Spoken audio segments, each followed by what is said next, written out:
Hmm. So here we are. I hope you're all feeling great because you're going to feel even better after this class. You should feel purified and ready to go.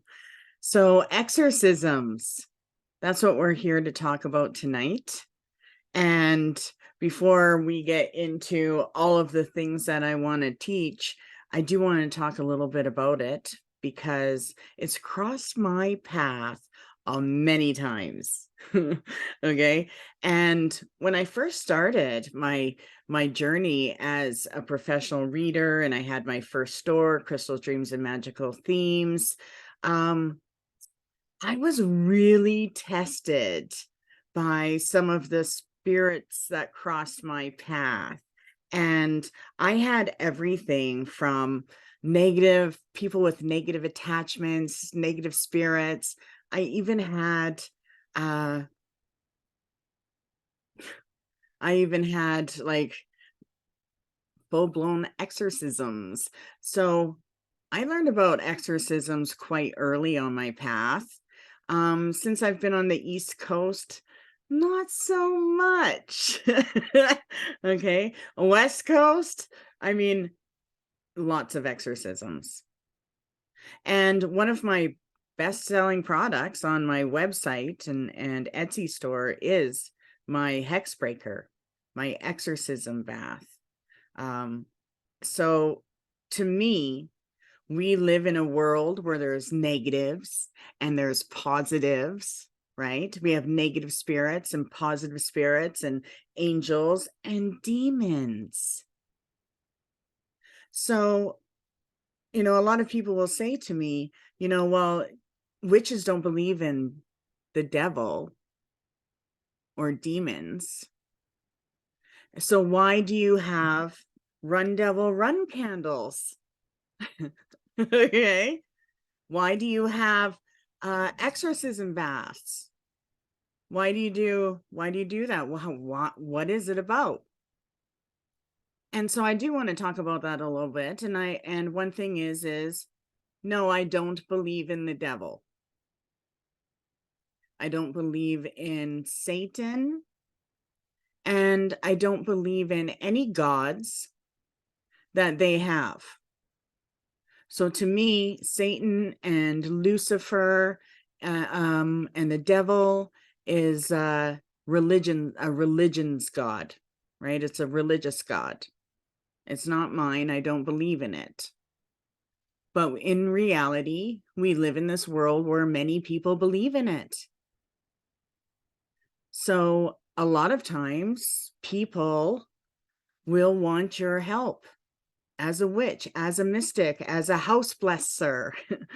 Okay. If you just smudge in places, you're going to get people that want you to come and get rid of some crazy shit. And when I was in BC, I worked with churches. I worked with the monasteries. I worked with religious people. And actually, I believe it was 2004. My husband and we were ordained as an international minister, international interfaith minister. And we actually studied all of the religions. And so I have come to realize that every religion has gods and goddesses and devils and demons and imps and fairies and whatever it is. But whatever they believe in, those things do exist. And though I don't believe in them as gods, I do believe in negative spirits. I believe, and this is horrible to say, but I believe some of these religions are like, demon factories, actually, because they're casting so much sin and judgment out into the world. And, negative energy doesn't rise. Okay. Like, we're living in Middle Earth, and our world is filled not only of humans, but of spirits from all realms. And not only spirits of all realms, but like all of the ugly spirits that can't rise. We have the spirits of everything that is disgusting and horrible out there. But to me, demons are human created. Everything that's negative out there is human created. That's how I see it, including Satan and demons or whatever else, Ouija, right? All of these spirits, including gods, man has created. And so when we are doing a spirit release in someone's house, or when we're helping someone, there's most likely a religious spirit attached to them. So most of the spirit releases we do, we have to deal with a religious spirit, one that was created by Christianity or whatever. So it is important to understand how to exorcise negative spirits, and I want to teach you how to exorcise them so that it doesn't matter what religion they are. But sometimes you will have to seek the culture and perform exorcisms that have to do with that demon or that negative spirit. There's many times where I've had to do an exorcism and perform Saint Michael's exorcism or the rite of exorcism. So sometimes you have to go to where that negative spirit believes. So even though you may be pagan, it may be a good idea to have in your book of shadows the Catholics' form of exorcism, their ceremony, right? Maybe you have some holy water in your magical cabinet. So one thing that I do want to discuss is exorcisms, okay? And exorcisms are basically when we clear out a negative spirit. Okay, it is actually, religion describes it as directing demons out of the possession of someone else, and they use, Jesus Christ. Okay, so when we are removing things, we can do exorcisms on ourselves, on other people, on places. And so we want to cleanse this energy. So we are getting rid of evil. It's all about an evil spirit, an evil energy. And exorcisms were actually taking place before religion, which I find interesting because people were very involved when it came to negativity and how things were affecting them. So I do want to get into, I'm just trying to find my work here. Yeah, so that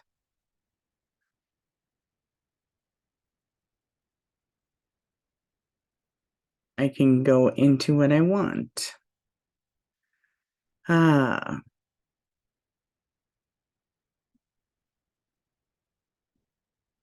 Sorry, one sec.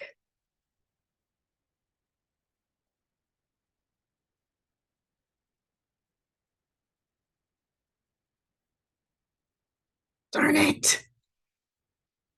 Okay.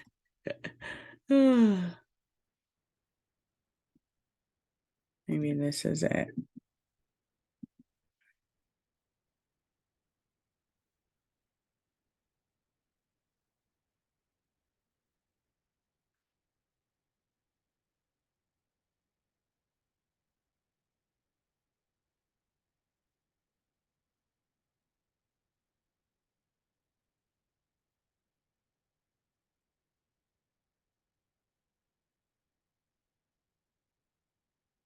Okay, I gotta move forward. I guess I can't find my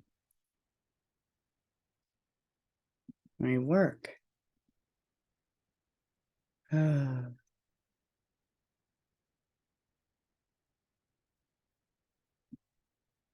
see.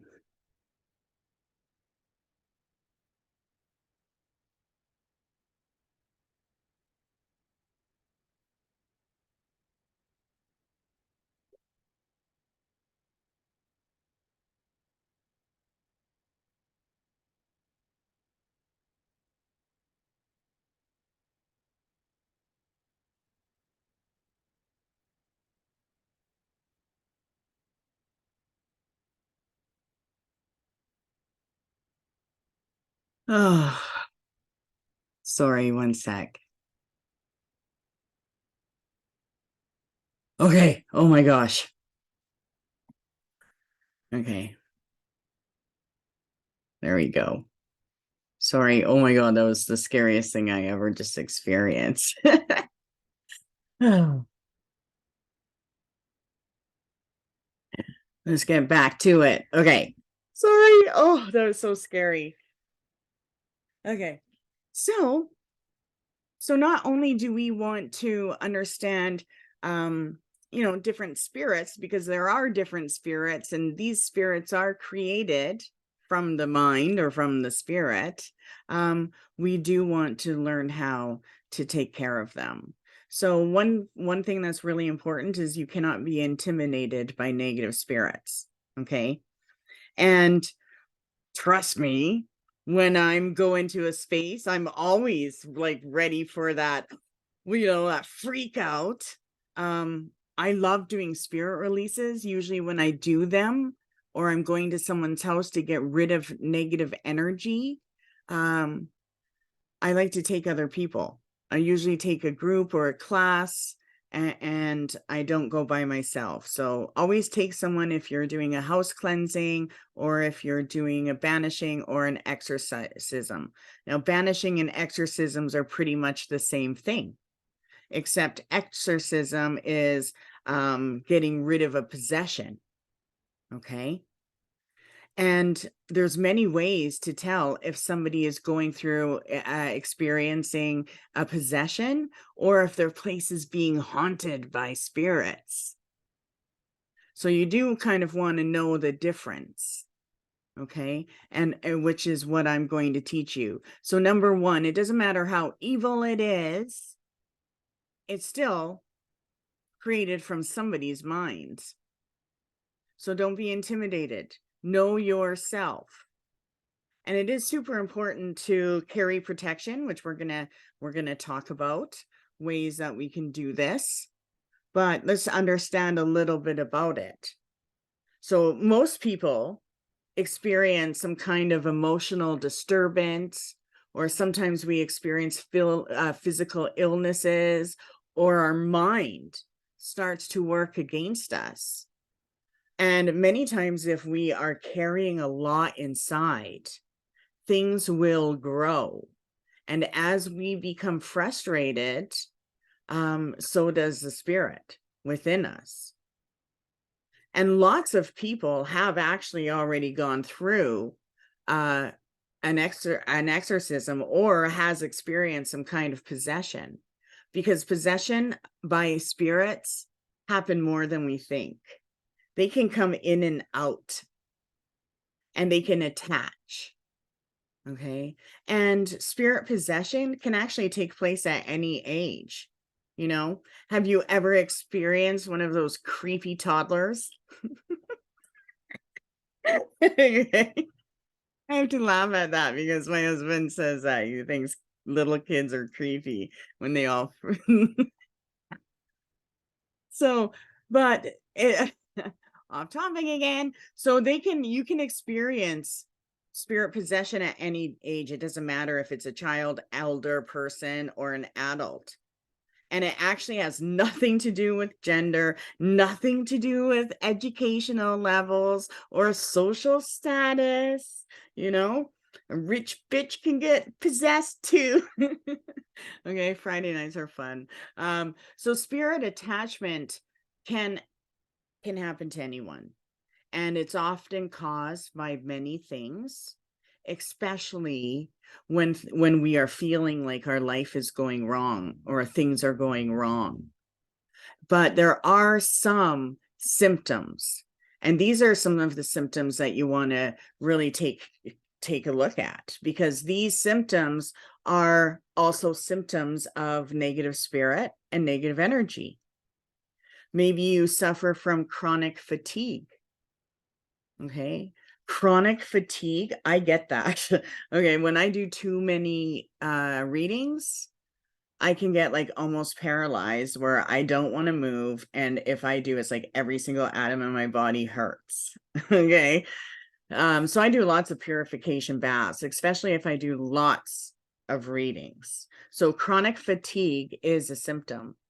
If we get frequent headaches, and not only frequent headaches, but maybe they're short-lived or long-lived. But if you get regular headaches, that is actually a sign that there could be a negative attachment. Digestive disorders for sure. Okay. Okay. And I have to laugh at that because people who know me know that whenever there is a negative spirit around me, it doesn't matter if I'm going to somebody's house to check it out, or somebody comes in for a reading, or they come into my shop. If they come with a negative spirit, I start gagging and I can't stop. Okay. And the problem is it's not just, okay. If you know me, I am the loudest gagger you will ever know. So if I gag around you, it does actually mean there's a negative spirit. The other thing is I yak. Okay. If there is a negative spirit around and it is very strong, I yak like exorcism style. Okay. It just happened last weekend. I was doing readings and I did 17 readings in 5 hours, and halfway through I looked at this lady's readings and I was listening to her and it was like so negative. I just looked at her, I left, and I yacked. And the whole bathroom stall looked like an exorcist, all across the wall, all dripping down, all over the toilet. It was like so bad. And I had Chinese food the day before. Okay. So that wasn't fun. And then I had to get back and finish my reading. So you can get digestive issues when there's negative spirits around. Like you honestly feel sick. Okay. Here I'm telling you, most of you, I know you. But it's good because now if I take off to Chuck, that's why. Powerful negative emotions. So when we're experiencing negativity and it's like we can't get rid of it and it's always there, it's haunting us, every day we're a new person, mentally, emotionally, and spiritually. So if we're not feeling that way, we do want to cleanse and reset ourselves so that we're more aligned to, the day and the nature of the day. So powerful negative emotions are actually a sign of possession, as well as unexplained anxiety. Okay, like just that happens to me sometimes too. Like I get these unexplained phobias out of nowhere, and then I have to deal with them because I know they're not mine. Okay, so you do want to pay attention to any anxieties. Negative spirits never feel good coming into your area. And our spirit senses them when they're like 10 feet away from us. We can be walking down a road, and within 10 feet of us, we can pick up on these negative spirits. Depression is a sign. The more depressed we become, the more possessed we become. Okay. Intrusive thoughts. We have to fight our negative mental habits. And those intrusive thoughts are like fighting our inner demons.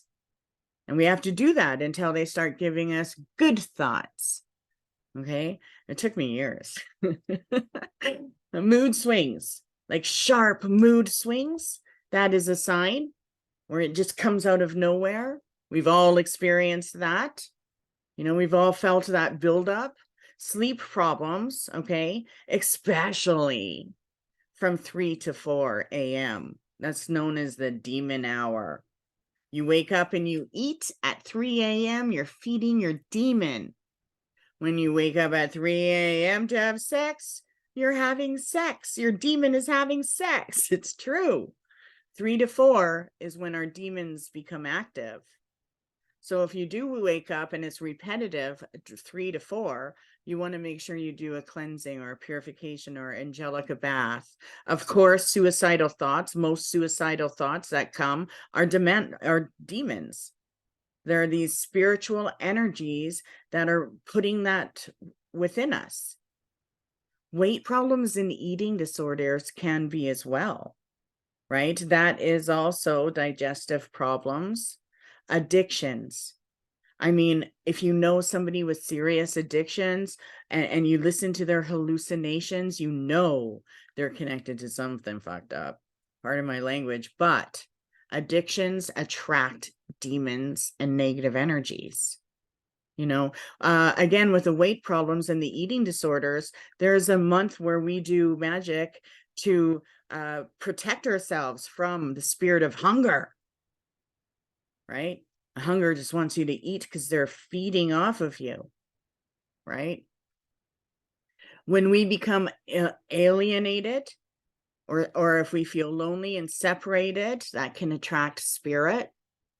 When we hear voices, I mean, that could be psychological, but it'd be good to check out, is it spiritual first, right?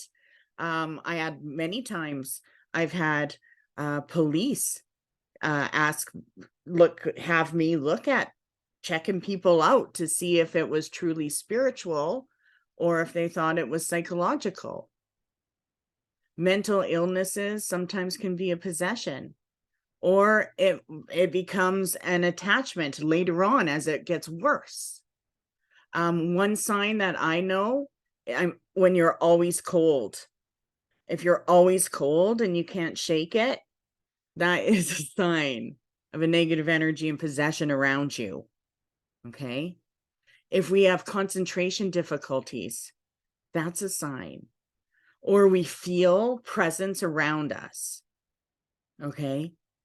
If we get hallucinations, that can be a sign of demons. And that does happen. There's times where I've had hallucinations where I don't know if I was actually seeing a vision or if it was real.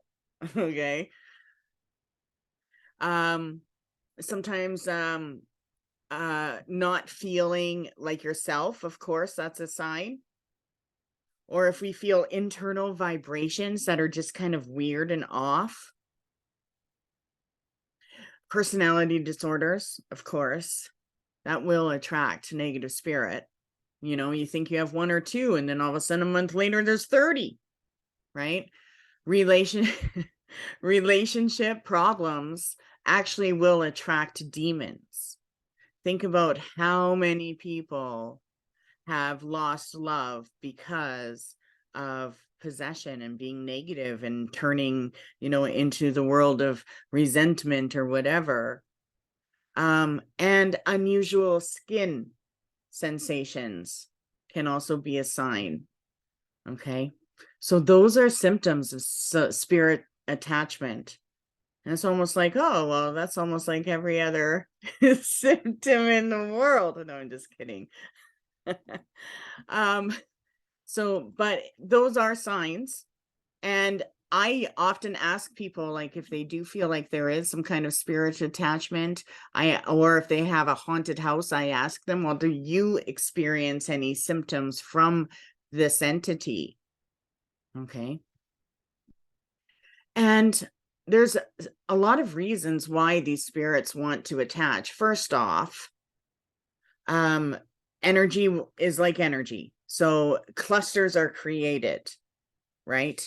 So for a spirit attachment to take place, there's some things that need to happen. We need two parties. We need a human and we need a spirit. And they attract one another. So it takes two to tango. consciously, nobody would choose to attract or draw negative spirits into their life. This isn't something that is, that we wish for, we try to happen. So it's usually an unconscious act or growth. Energies can build. And so there's some common ways of how people can attract spirits. One is grief, excessive grief. And I have found and experienced this, that a lot of times there's people that will be possessed when they can't break their grief, where grief is like their life. And it's important that we do grieve, but we must allow the deceased person to go. And a lot of times when we hold ourselves in grief after we've lost someone, some people can't shake out of it. And most people don't realize that intense grief and sadness can connect to the spirit world. And it can also pull a spirit and make that spirit, and that spirit may make a decision to refuse to cross over and stay in that realm until they can help the grieving person.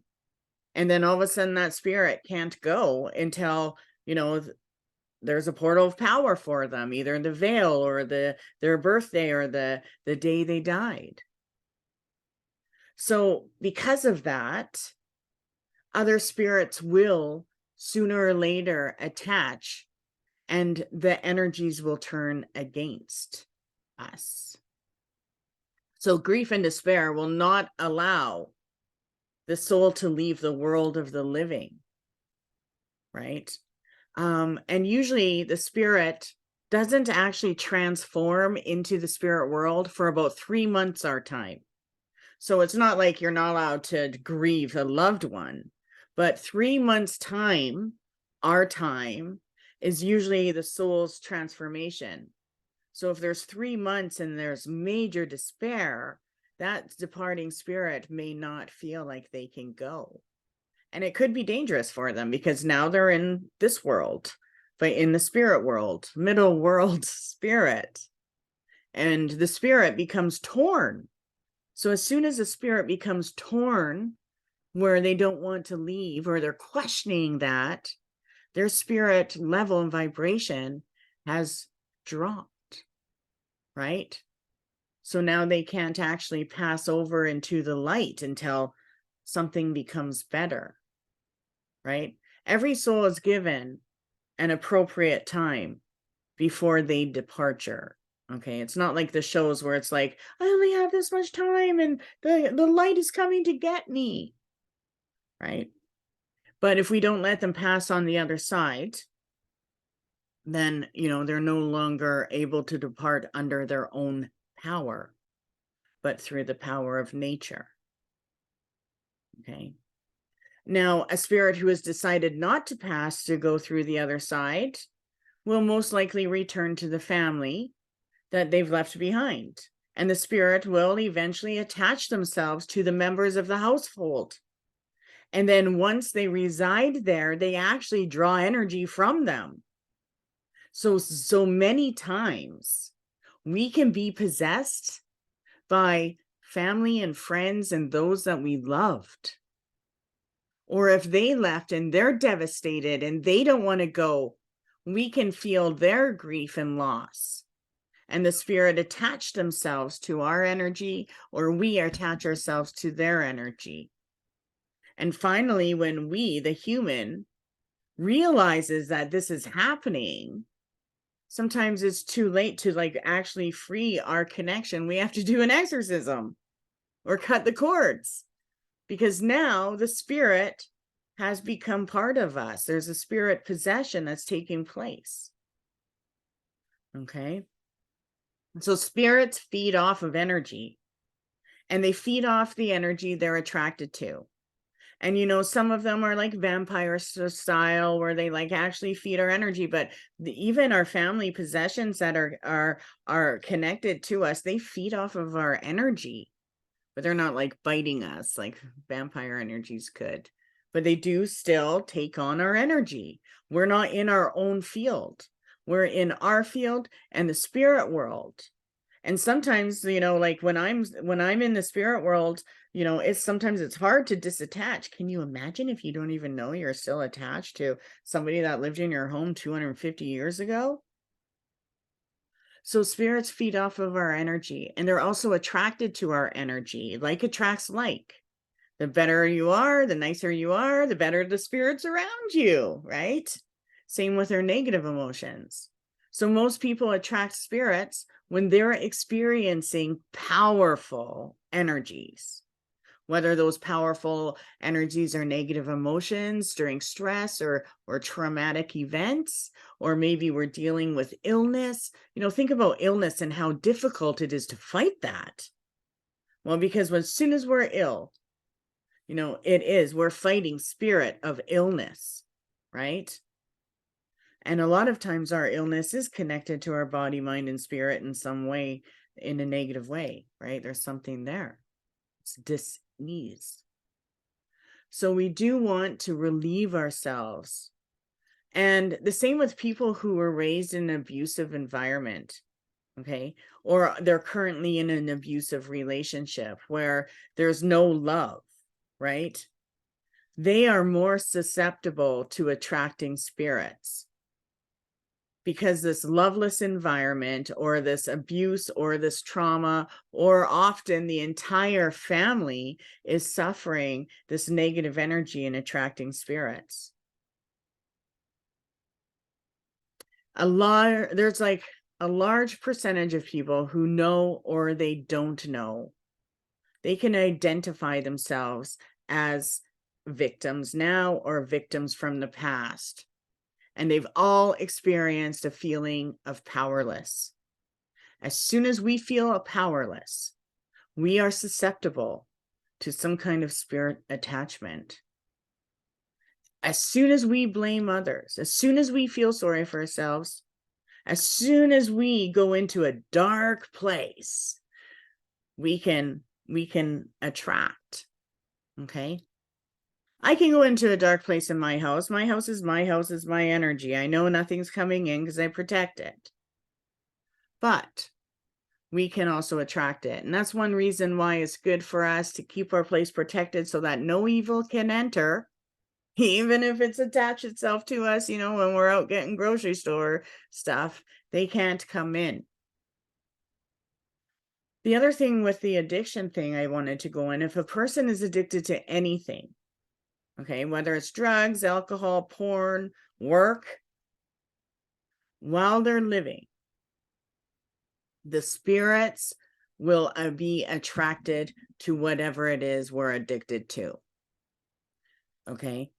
The spirits of this world are not liberated from addiction. So I know for a fact that when I'm gambling, I have spirits around me that like to gamble too. And I'm like, come on, guys, you want to see it win? And it's almost like I have a dozen spirits over my shoulder watching me play through my eyes. So a spirit is not able to pass further into light because of their being attached to the physical urges and needs. Now think about this, because I don't want you to think that, addicted people don't go to heaven. Okay. We have a human aspect. We have a divine aspect. Our higher self is our higher self. That's always divine. It doesn't matter, how dirty we are, where there's a divine aspect to us. But you do have to understand that that negative aspect of who we are, that don't rise. That stays here. And that also becomes part of the greater consciousness. We think, why is in the world so negativity? Well, hello, there's more negativity than positivity, it seems. Well, there's more buildup because the positivity goes. The negativity doesn't. The only way it goes is someone smudging and positive vibrations and healing our challenges and moving forward. So these negative energies, whether they're spirits, demons, they have physical urges and needs. Their desire is to satisfy whatever ill that they are, whatever negativity that they are, whether it's fear, hunger, or addiction. So it's really important to know yourself and make your own decisions about things. And maybe when you hear that, do this and you shouldn't, you realize it may not be you. And the thing is alcohol is, think about it, spirit, right? In the old days, they believed that spirits resided in the alcohol. That's why they drank. They wanted to invoke the spirit. Absentee, right? The green nature spirit, the green fairy. And it was about connecting to the other world and getting out of their head. But the spirit level, they have a vibration. It's not physical, but it is an astral body.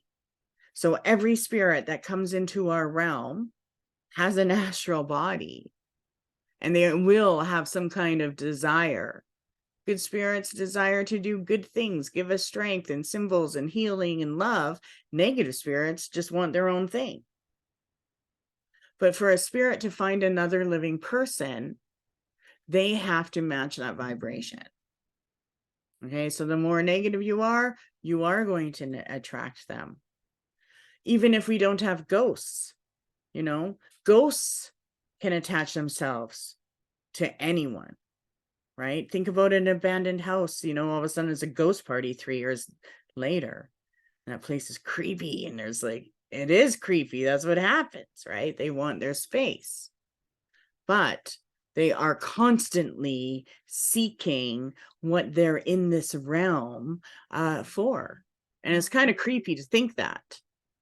But same with the loved ones, right? Our loved ones are here, right? But they may be taking on our negativity, right? So it is important for us to learn how to help spirits, help ourselves, right? Another reason why or how we can get possessed is summoning of spirits.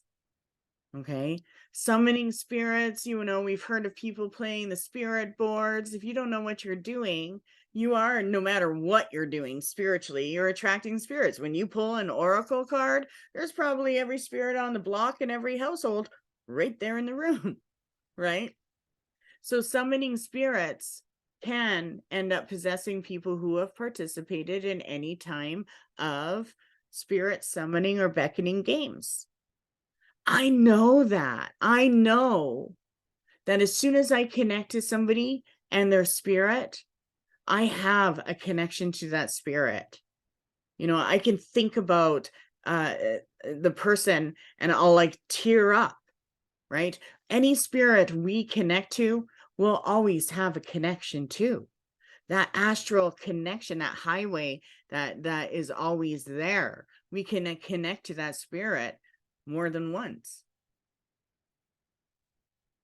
But you don't want to play games, and there's lots of pseudo spirits, and pseudo spirits live in our realm, and they'll play the game like they are somebody else.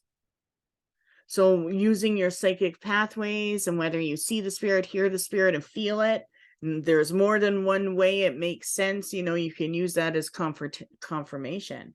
But many times, the cases of possession, where it's an extremely negative thing and difficult to heal, these spirits feel that they were invited. And they can be invited if they have no intention of leaving. So whether we're playing games, summoning spirits, or being negative, the spirits can take it as if we were inviting them. Okay? Think about all the stories you hear about Ouija boards, right? And it can also happen that spirits may not possess people immediately, but they may remain in their house or outside if you were doing something, right? Or another member of the family, without suspecting anything, they could be possessed. right? And all of a sudden they're visiting you and the spirit detects you and they're like, wow, I'm going to stay here. I like this place better. So spirits, they travel just like we go to the grocery store and stuff. They are not just standing there, right? They're constantly moving, waiting to grow. They want to grow in energy. But once a channel has been opened, the spirits are able to enter or they're no longer able to stay. We can get them to go. So spiritually learning how to do that is important. I'm going to get into that.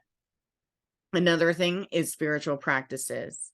It is important to be protected because spiritual practices can open up the spiritual doorway. As soon as we do anything, as any type of spiritual practice, we are opening up a doorway.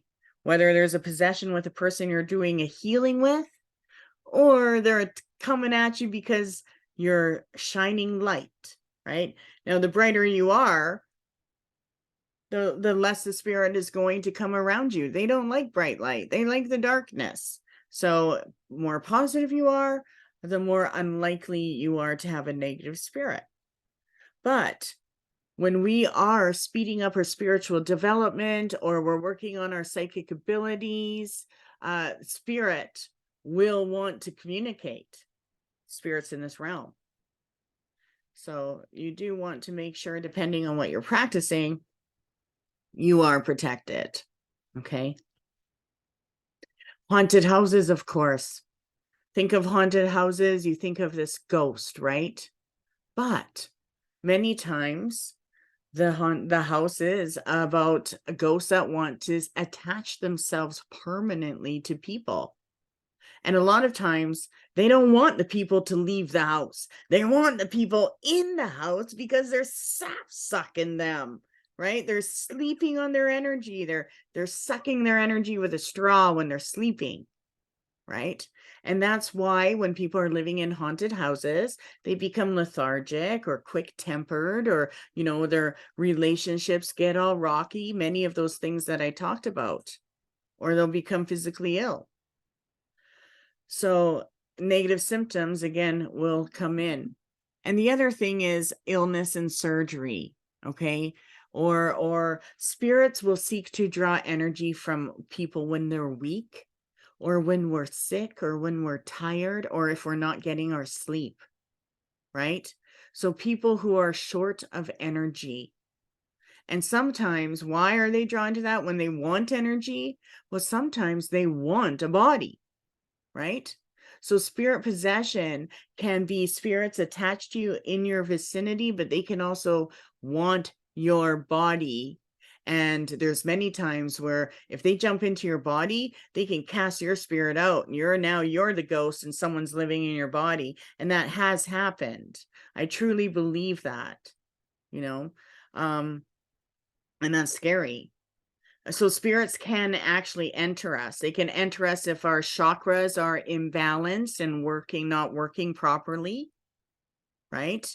They can happen when we're sleeping. A lot of times, do you ever sleep and all of a sudden you're like, okay, have you ever experienced that? Okay, that's something coming in. The only way negative energies can enter you, and I cannot believe I'm saying this, but I doubt it is true, is through your mouth, breathing it in. Okay, they don't go through your nose, and that's why I never breathe through my mouth around people. Okay, it's so hard, but you'll get used to it. Okay, and when I'm in the mall, I only breathe through my mouth or through my nose. So demons and negative spirits can only enter you through your mouth or up your butthole. And it's true. Okay. So many times when you're sleeping and, if you feel something weird that happened to your butthole, I know it sounds horrible, but have a bath, do an exorcism bath. Okay. So those are some signs. Okay. Yeah. So that's how they enter us, if they enter us, or through our chakras. Most people are like, it didn't come through my butthole. It entered through my heart chakra. Well, probably it was your butthole. So let's get into how further we can deal with these energies. Okay. So what do I want? So I have some herbs and stuff that I do want to share with you. And then we're going to talk about ritual. And let's light a candle. So we're gonna light, where's my candle? I like to, whenever I do an exorcism, I usually light a black candle. Just makes me feel badass. But you can use black, white, or red. I will use those colors. Perfect.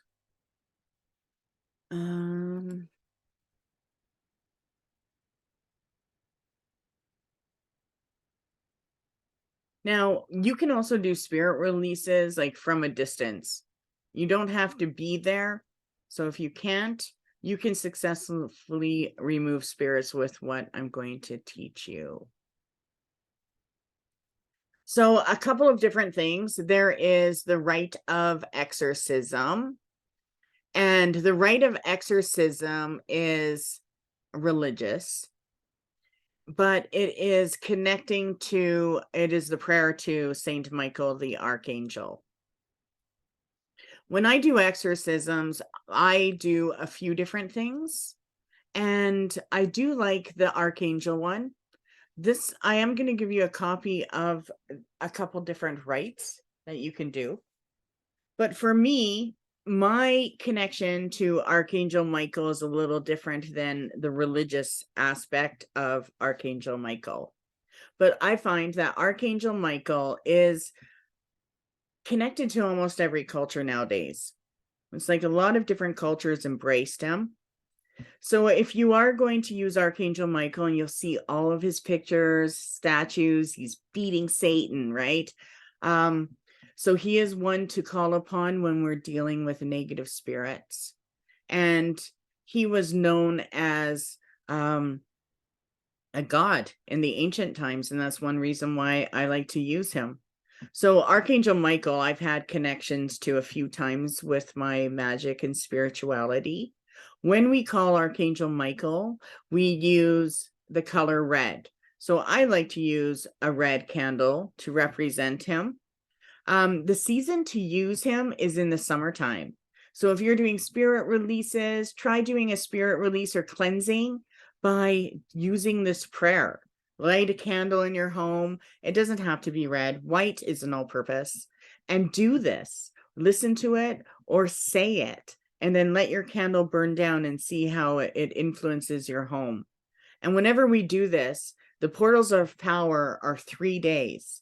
So the cleansing power, when you're invoking these things I'm talking about, is the 3-day portal of power, of cleansing and reactivating the energy with purity and blessings. So his element is also fire, and so candles are perfect. So Michael actually represents who is God, and therefore can be seen as a pagan god form, and has been before religion. And then religion made him into an archangel. But in many religions, Michael is usually one of the top angelic beings. So if you're Christian, Catholic, Islamic, pagan, you can all relate to Archangel Michael. And he was worshipped as a god. Therefore, his involvement with Christianity and Islam or Judaism was, a must at that time, because he was pagan and they had to integrate his power. So just like the god, he is borrowed. So we can see Michael that actually comes as a pagan archetype, and he is the order of virtues. He is the chief of all archangels, and he is the one that brings righteousness and mercy, and he cleanses away evil and negativity. So I look at him like an old pagan god. And this is also a prayer that many Egyptians actually use, which I find interesting, because he was actually one that was, he would weigh souls. So in the ancient pagan times, he was the weigher of souls, almost like Anubis in Egyptian magic. So that's what he did. So let's do his invocation. And I'm going to read it to you quickly. And I have to read you mine because I don't have it typed out, but it's in my book of shadows here. And then I'm going to give you the rite of the religious one. So you're going to have the one where they're calling in Jesus Christ, and then you're going to have ours or mine. Okay. So look at your candle, and I want you to focus on your space. I want you to breathe through your mouth, because we're going to do this invocation to ourselves right now. Many times, if I feel negative or I feel like I have pains in my body that I can't get rid of, I will call Archangel Michael and I ask him to take his sword and put it in me. And I actually tell him to pull out all that junk and negativity. And when I've done exorcisms on other people, I do ask him to use his sword and enter it into whoever it is that I'm doing an exorcism on, and to pull out what it is that needs to come out. So let's look at our candle. Archangel Michael, Chaldean prince and pagan god, avenging force of sword and rod, warrior angel of noon and grace, who guards me here in my sacred space. So when you're doing that for other places, you're claiming the space you're purifying as your sacred space, right? It doesn't matter if you're doing it for someone else. When you're performing, you're commanding it as your sacred space, okay? So warrior angel of noon and grace, who guards me here in the sacred space, to burst forth, my Michael, bring your flame. Now my candle, I just want to show you, is like going crazy. So it's like shooting like really crazy. So if your candle is going crazy while we're doing this, then you're getting rid of negativity. So you always want to look for flicker or little anything that's happening. Loyal fighter and astral guardian, the crimson leader, the perfect specimen, mercy, patience, and warm companion, whose divinity's hand took to fashion. Hail to thee, patron of the Nile. I call you forth, strong Michael. Courage and trust bring into form, time-favored angel of legends worn. Center the energies, wise and true, the goddess's champion in whom she trusts. The Terminator angel, heavenly hunter, my battle angel of blazing summer. Cleanse this place and make it mine. Be my pride and be my guide. Protect my back and cleanse the energy of humans. I make my circle and call my shield, Michael of the white god, and the brilliant blades conquer all evil. So mote it be. So that is Archangel Michael's invocation. And you kind of want to take note on how you feel as I talk. I'm not going to read the religious one. But you'll have a copy of it. So first couple of sentences, in the name of Father and the Son and the Holy Ghost, amen. So when you do the Catholic version, you do want to feel like you're a priest. You do want to hold yourself as if you were a priest, because you want that spirit to believe in your power. Okay. And some of you are high priestesses anyway, so you'll be standing in your power, right? So I would practice doing the religious one too, as well. Okay. So another thing that I wanted to do is I want to give you some herbs and stuff too. So there is a couple things that we can do. So one thing is after you do the cleanse of Michael, one thing that I like to do is also get rid of any nasty astral slime. So sometimes in life we're living and we just feel like, now once you've done this, okay, and you do this once, you don't have to do it all the time. But I would definitely invoke Michael into your life, and we did tonight, but I would definitely do it again. And try the religious one. Then I would do the cleansing of the astral world. And one way to do that is, if you ever feel like in your life it's just not moving forward, it just seems gray, and it's like, oh, when is something good going to happen? And nothing substantial has happened, and you start to doubt, where's my help and connection?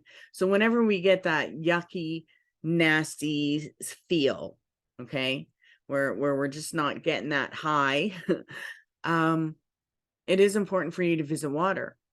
So one way to get rid of nasty astral slime is by around sunset, close to the evening, go by the ocean or a natural body of water. You want something that is moving. So a river, a creek, the ocean. Lakes are okay, but you want running water. And you want to sit there and look at it. And you want to focus on how you're feeling, that negativity, and just looking at the water. And what I do is I always, whenever I'm giving the water my burdens, I watch for the glistening. If you see any glistening in the waves, that is the water saying, I gotcha. You're being cleansed right now. So keep watching where the water is diamonds. It's known as the water spirit, or the dragon, the water dragon. And after you watch that and you put your bad energy into the water, pick up a stone and put that stone into your right hand, and you want to feel its heartbeat. Don't focus on anything else, because you've already cast what you want into the water. Now we're focusing on the stone. Every stone has a spirit, and we want to connect to the stone's power. That stone, that Mother Earth, that stone power is the healing power. And we want to throw that stone after you feel its energy in your left hand, and throw it into the water.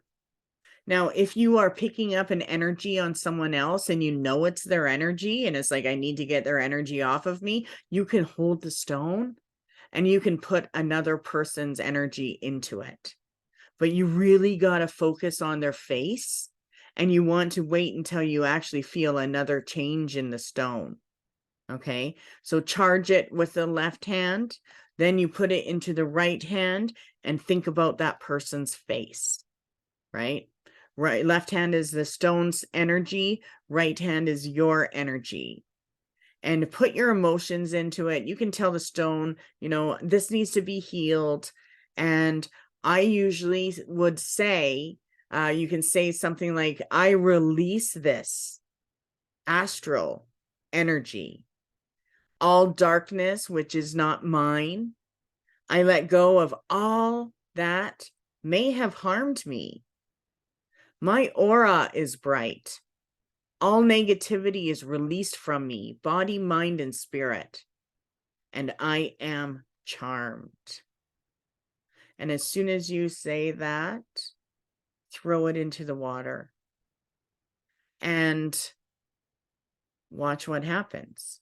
You'll actually, if you have a problem with someone else, the next time you have a problem with someone else, try this.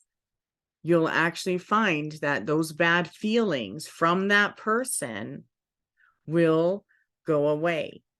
And I do find that you can do this spell anytime, but during the waning moon is the strongest. So if you have to do it right away, that's fine, but make sure that after the full moon, maybe you want to do it again if you don't see change. So waning moon is always releasing.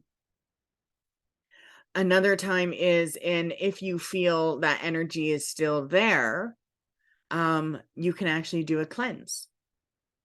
After a full moon, and this is the best time, the first week after this full moon, you can place half a cup of vinegar, and you want to put some rosemary in the vinegar and some sea salt, about a tablespoon of sea salt, and have a bath.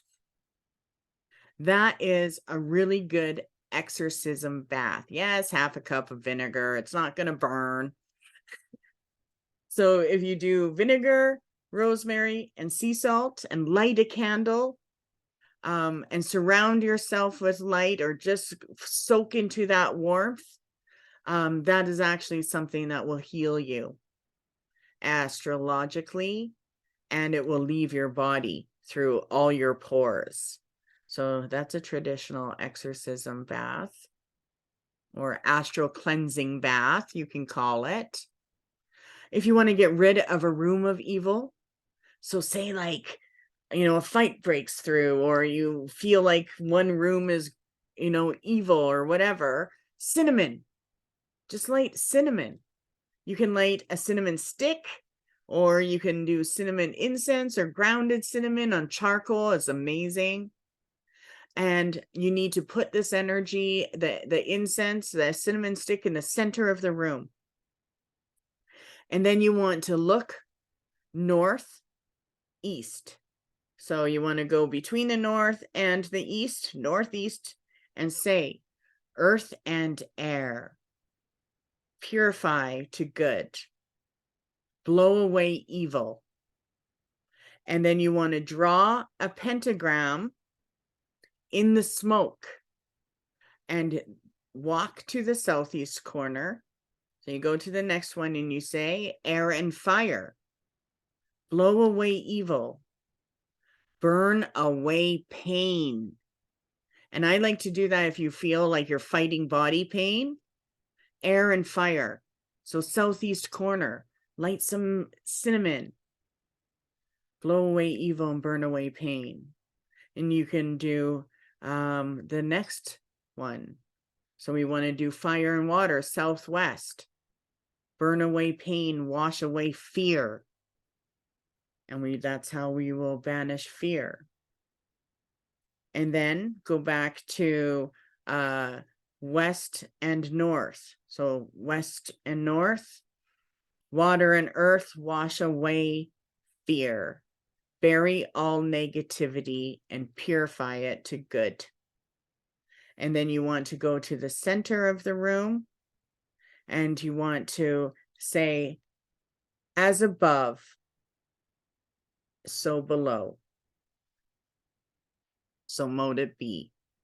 And that is something that will exercise a space. And I would do that in the room that you're doing maybe a healing on, right? The things that you say, you can say out loud, or you can say it mentally.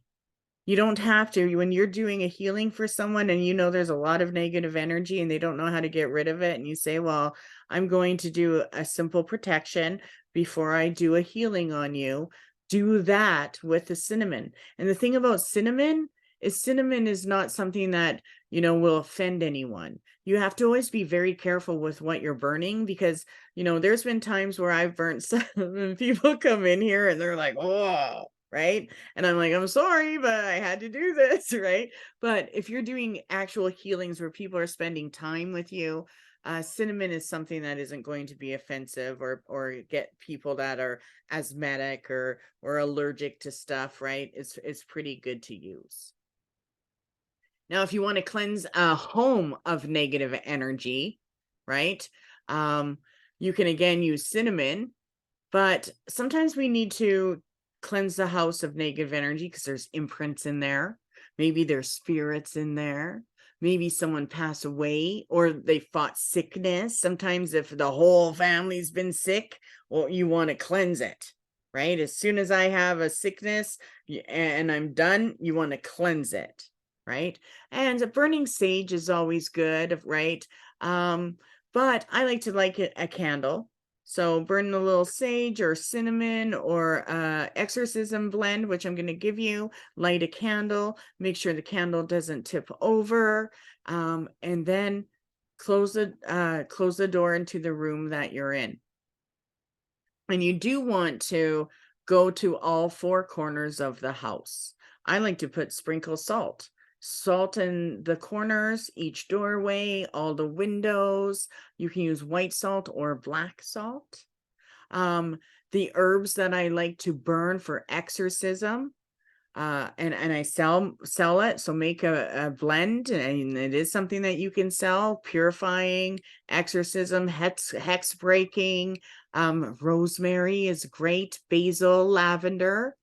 Those three together, and with angelica and mugwort, of course. Boom. Mugwort makes all evil spirits sick. And what happens is as soon as you light mugwort, they're gone. Because as soon as a negative spirit gets sick, they just turn to ash. So mugwort, nothing negative will be in the area. Mugwort is a must-have. And if I'm in a negative state, sometimes I'll make myself some mugwort tea, right? I'll cook with basil and rosemary, and if you don't feel sick and gross after or get the shits, then you're good. Okay. A lot of times when you're doing exorcisms, you will get the craps after. That's a sign that you released it. Okay. So yeah, rosemary, basil, lavender is good with angelica. So what I do is I'll burn those herbs, or you can scatter them and sweep them up, depending on what you want to do. Okay. You can even boil it in a pot of water and let it balm the house like a potpourri. But when you're finished, it is important that you take those herbs out the front door, not the back. So take them out the front door. Start at the front door, take them out at the front door. And then you should be fine. For a peaceful home, I do like to use herbs. So when I'm finished doing the cleanse, a lot of times you can add rose and chamomile to what you have already built and then walk around. Some people will do sweetgrass. That is something that you can bring in good energy. So after I do a cleanse, I usually add more herbs and fill the house with better energy. So that blend is, if you add to what I said, is something that will help bring peace into the home. And you do want to focus on filling the house. So if you released it and you're getting rid of stress and turmoil, when I'm doing an exorcism over a space, I talk about what it is that I need out of that house. Maybe it's everyone's stressed out. So you do want to find out what the symptoms are of the household and what they're experiencing when you're doing that. And then once you're finished burning the herbs with the rose and the chamomile, I usually bless the house. So bless goddess, calm this home for me, relieve all tension, banish it away. Stress shall be free. Touch this family with peace and calm. Add soft kisses of bliss. Bless this home, gentle goddess, with your calming kiss. Set the power in this candle. Allow the candle to burn down completely. And then that's it. So I will chant what I said earlier. You can do it 3 times to invoke it. Negative spirits can't go through anything that's been chanted 3 times. As soon as something is said 3 times, you have power. That's why we'll say things 3 times when we're invoking a spirit. That's why we chant 3 times, because it can't, any spirits cannot radiate through that. And you can use that to cleanse a home from negative energy as well. Another infusion for purification I love to use is marjoram, bay, and rosemary. These 3 things you can buy at bulk bin or the grocery store, right? You can cook with them, right? And if you're ever looking for herbs, I always have them all. But these are, you can use regular cooking herbs, okay? So an infusion is equal parts of marjoram, bay, and rosemary, and you can heat them in a gallon of water until everything is boiled up, just like a tea. I usually put things on for 13 minutes. I just put the timer on 13 minutes. Then you want to remove it from heat, and you want to just cover and allow it to cool. When you're finished, strain the herbs from the water. You can just pull them out of your fingertips, or you can pour them through a strainer. It doesn't matter.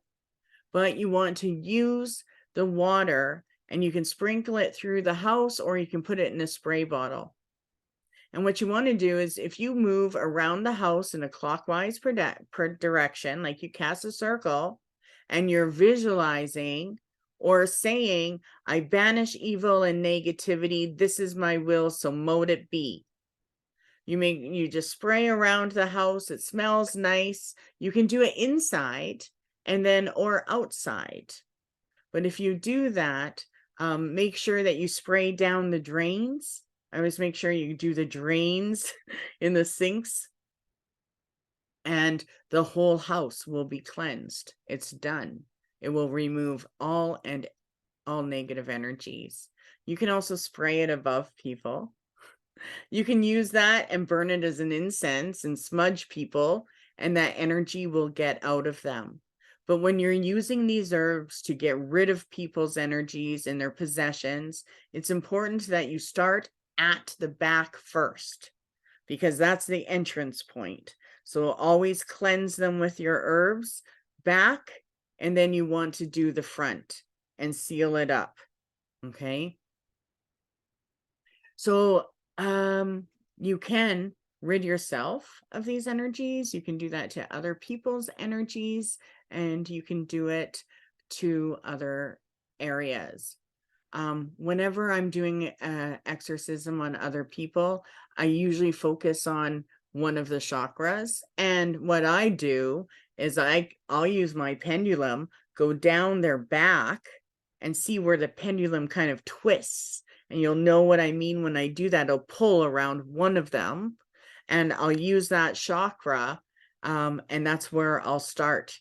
And that's where I'll start wafting my smudge or my herbs to remove the negative energy. And that energy is actually where the drain is. So you want to use that so that until you'll see the smoke will change, get rid of that hole, and then visualize white light around them, right? Let me see, there's a little bit more I want to do. So doing exorcisms, when we're doing it on other people, where we could be removing them from illness, from harm, but basically we could be doing a hex breaking. We're getting rid of anything. We don't know where these spirits come from. Many religions believe when they cast out the demons from people, they send it to other people. They put it in pigs. That's why some people don't eat bacon, right? So some religions will throw it into pigs, right? Some people will cast their demons and send them to someone else's house, right? We don't need to send them anywhere. After full moon is the best time. So when you're doing any type of exorcisms, the best time to do it is from full moon to new moon. Okay. Do you draw the pentacle in the smoke after each direction? I don't. You can. I do the first one and then I do it at the center. And then I'll do as above, so below afterwards. Okay. Let me see. And I think you all should have, maybe I'll make sure it's attached, but the invoking and the banishing pentacles, because some of you might be able to figure out what type of spirit that is. And I might have to do another class based on spirits, okay, and their elements, because we can use the banishing pentacle to get rid of spirits. So if, say, the spirit is an angry asshole, we can use the banishing fire element to get rid of the angry spirit. If we have somebody that has been sick and we have a sickness, a spirit that is sick, because that happens a lot, we can use the banishing pentacle. If we have a ghost or a crying spirit, like that one in Harry Potter, okay, we can use the banishing water pentagram. And spirit, if you don't know what it is, you can always use the power of spirit. There is a greater, lesser banishing ritual that I like to use as well when I'm doing spirit releases. And I'll use the lesser banishing ritual when I'm doing spirit releases that are very difficult. So if someone says to me, oh, this house has been on a haunted show and nobody can get rid of this spirit, I do the lesser banishing ritual. So I'll make sure that you have that as well. And practicing these rituals are something that you should do, because you'll know what it feels like, even if you don't know. But they are good to do in your home every once in a while. So the banishing pentacles we can use to get rid of stuff, and you can use them all. If you, depending on how crazy, you might want to do a spirit release circle where there's a group of you. Cleansing, have you been stuck in negativity? Come to my hex breaking circle and do the lesser banishing, right? So you do want to protect yourself as well. And there are there's cleansing, and then there is to protect yourself and also uncrossing yourself from other people's energies. And with that, there is a chant. So basically, whenever I am doing uncrossing candle, I feel like the energy has been brought to me by other people. There's a couple different things you can do. You can use a white candle. Okay. This is my Run Devil Run. I love this candle. You can burn it solid for 7 days, and then it's got a little prayer on the back that you can say. So it's kind of hardcore. So that's kind of my go-to. I like these too. No, it's not a sex toy. I'm just kidding. It is a 7-knob candle. So you burn one of these knobs each day, and then you snuff it out, and you burn another one. So then you know you've done banishing each day for 7 days. There ain't nothing that's going to be going through that. I don't know if I showed you the skull. So the skulls are good to use for banishing as well. People will use. You can go, as funky as you want. But mugwort smudge is, I like to do these. These are easy to take to people's houses, or charcoal in your cauldron. But if I'm doing somebody else's body or house, I like to use mugwort. And you can light some candles as well, right? So when I will charge my candle, always charge your candle. And then I'll light my candle and light my incense. So I usually light my candle first, and then I'll light up my incense. And you can sprinkle the witch's salt in the 4 corners, either of the house or the room that you're doing. Or sprinkle it around the herbs if you want. But I like to make sure that when I'm doing unhexing, or a banishing, that or an exorcism, and it is energy that is sent from someone else, then I always make sure I let my candle, and this is my thing, I always let my candle hit my third eye. So I always like to hold the candle at my third eye, or I visualize it until I can see the candle flame with my eyes closed. As soon as I can see my candle flame with my eyes closed, I know that it's reached my third eye. Okay. And if you don't know what I mean by that, then you need to watch your candle, meditate for a few minutes, watching that flame, the goddess within that flame. And then as soon as you look around and you can still see the flame there, close your eyes and you've connected to it. Your higher self is connected to your candle. And then after I do that, I have a little chant that I like. So this is something that you can use anytime that you want. I call upon the elements and the spirit of protection. With your help, I am protected. Or you can say, whoever you're doing this to is protected, but say their name. Put the light around me. A wall of protection is now around me. Never shall it be broken. The strength of the light will hold. So mote it be. And if you are getting rid of someone's energy, add, as the candles burn, purity and strength will be. The white light will overcome. Protection and strength will be. So mote it be. Let's see. If you are going to be fighting evil, you can simply use this spell. So if it's an evil spirit or religious, frankincense is a good one to use as well, right? The church uses frankincense.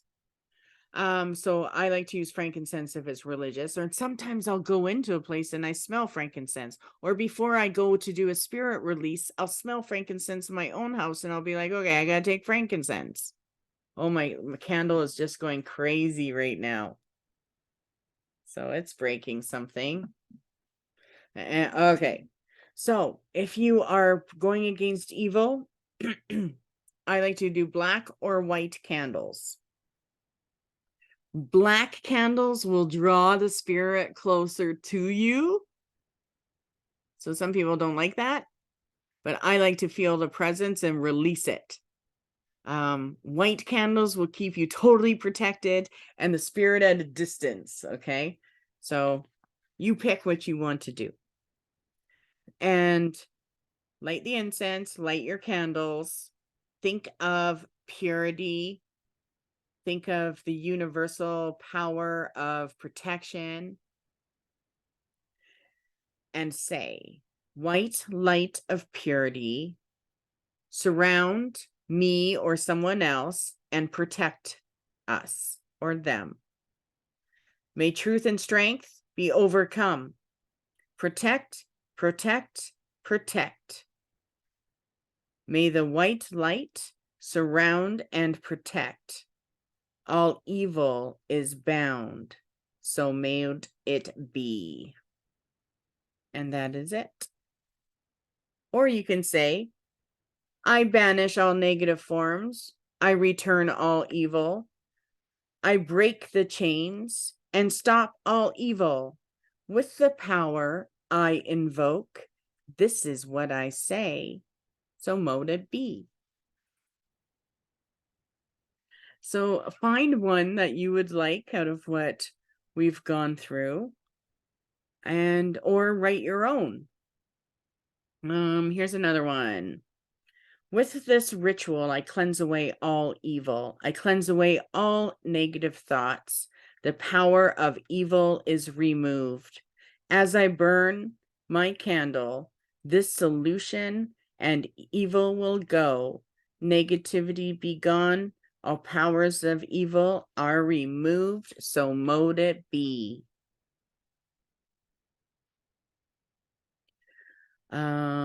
Another one you could use.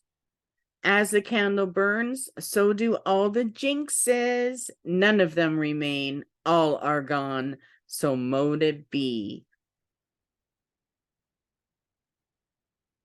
And if you want to get a little hardcore, the last one. I exorcise you, evil spirits. Flee from this place. Do not resist. Depart now. I call on Zeus and Ra to dispel all evil. With my might, you are beaten. Begone all evil, so mote it be. And draw your pentagrams. So some of the other things that are good. One thing to keep your spirits, your home free of evil spirits, is lighting candles regularly, even if it's a tea light. In the old days, they burned beeswax. They believed that if you burned beeswax every day, it would keep your house free of evil spirits. Another thing is keep some bay leaves in a little bowl by your door or on a plate in your sacred room. To absorb a curse or negative energy, use a fresh onion. Do you know that if I cut an onion and use half of it, I won't eat the other half? I won't. As soon as I won't, because all of the negative energies attract. You can actually do a whole house cleanse, cutting an onion in 4 pieces and putting them in the corner of your house. You can actually try that if you're getting a cold or a flu. So just cutting an onion, a fresh onion cut into quarters, and you put them in each room. And when the problem is cleared up, you want to take the onion out and give it as a offering to the universe.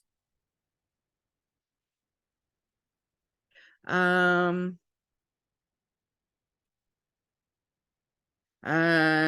want to get a little hardcore. To return a curse to the sender, you would make a witch's bottle. So you would take a small bottle, fill it with broken glass or broken mirrors or pins or any sharp objects, and then you pee. You put some pee in your bottle, you take it outside and you bury it. You can put the name of the person in there too if you want. Sulfur was burned in the old days, and they would burn it at midnight to keep your evil spirits from entering your house. That one made my candle go crazy. I was thinking maybe sulfur quartz is a good one to put in the corners of your house. Angelica, so Sacred Circles members, we know we use Angelica. Well, if you sprinkle Angelica around your home, It will protect against evil spirits, or you can wear it as a charm. So even a little medicine bag with Angelica in there will protect you from evil spirits. There's actually a piece that I carry, and I've carried it for so long, it's almost petrified.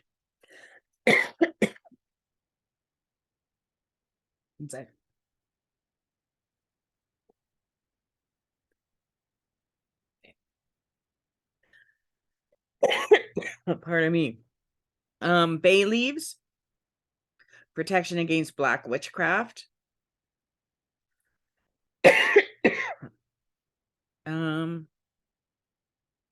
Let's see. Mullein, we have grow here. It grows here and in BC, wild. And that keeps negative spirits away when you're sleeping. So just having, a little bit by your bed in a little bowl. And if you do that, where you're just having it in a bowl, when it gets yucky is when you're done with it, okay? Dill. Mix some dill with water and then spray it around your house, and it will break negative energies. Pardon me. Clover. So the clover that grows outside, soak in water for 4 days and then sprinkle the water around your home, and it will ward off any negativity and evil spirits in your home. Dill. Let's see. What's another one that we get? Mint. Keep a jar of mint with the lid off in a dark room in your home, and evil spirits will leave. Or leave a peppermint tea bag right out. I love peppermint tea. Lucky hand root. I have some here. They're pretty funky little roots. Those are used for protection. Let's see. I think that is it. Clover, dill. I got that. Bay. Yep. Betony you can use to sprinkle around for evil spirits to go away. And geranium. Geraniums break hexes and protects against them. And if you ever need protection, then just smell it. If you put geraniums on your altar, it will bring blessings. I love that. I think that is it. Allspice. Spiritual vibrations are associated with allspice. It adds power. Place on your forehead. So you can put some allspice on your forehead before you do an exorcism. Don't do the Ash Wednesday cross, but maybe just a little pinder of allspice and boom, there you go. A lot of times I will anoint myself with a protection oil before, like I do rub oils on my third eye quite regularly. That's probably why it's so white and shiny right there. But I do anoint oils on my third eye lots of times. So yeah. So I hope you learned some stuff tonight. That you find interesting and that you can do. Like I said, I'm going to have a little group of rituals. So the 2 Michaels, and there may be another one somewhere that I want to do. I'll see. I think there is. Yeah, from evil. So let's see. Yeah.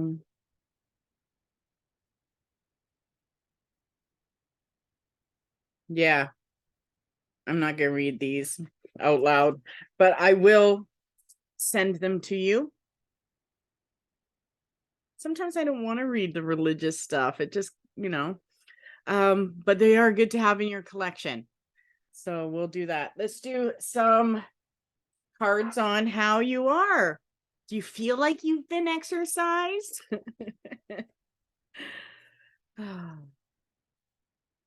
It's pretty interesting though, like when you think about that, like the spirit world is just energy and like attracts like.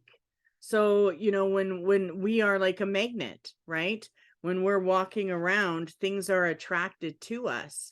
And we're very complicated beings because each one of our chakras, right?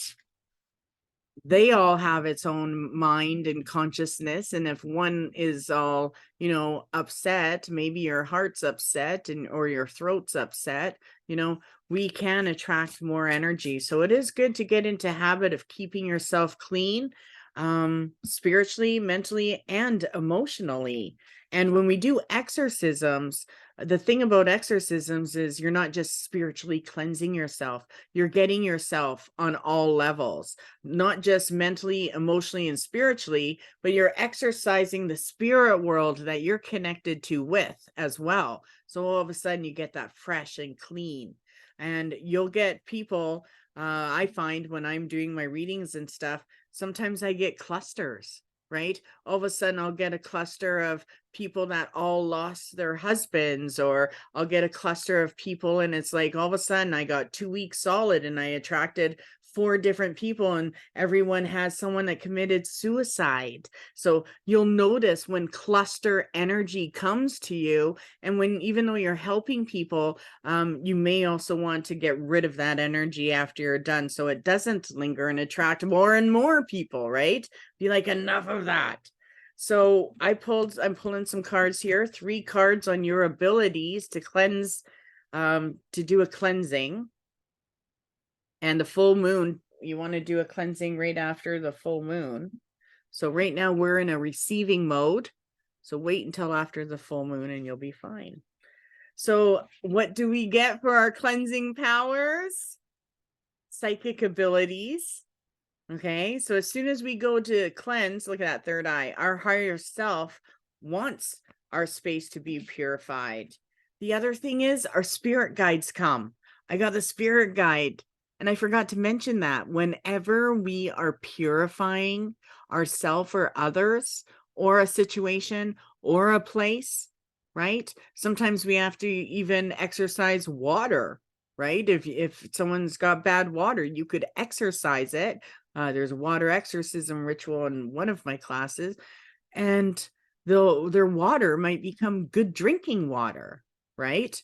So our spirit guides and want us to cleanse. The good spirits want us to cleanse this world. If everybody smudged in one day, could you imagine? Like, our world might change all of a sudden, whole new level of consciousness for everyone. That'd be amazing.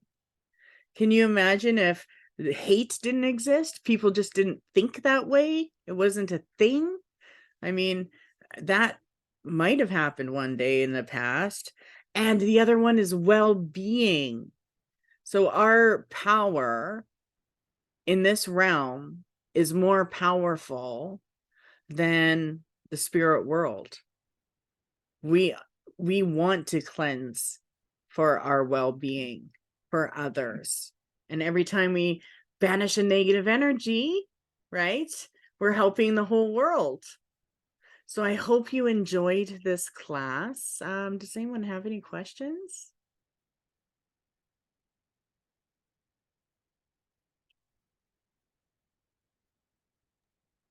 Can you send the video Yes. so I can get some of those? Okay.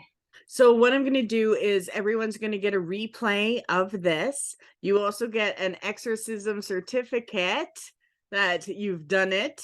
And I want you to actually try the rituals that I'm going to send you.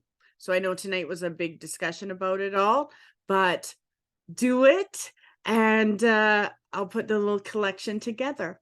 I'm glad you enjoyed it. Thanks for joining me. Have a great night. Take care. Bye-bye.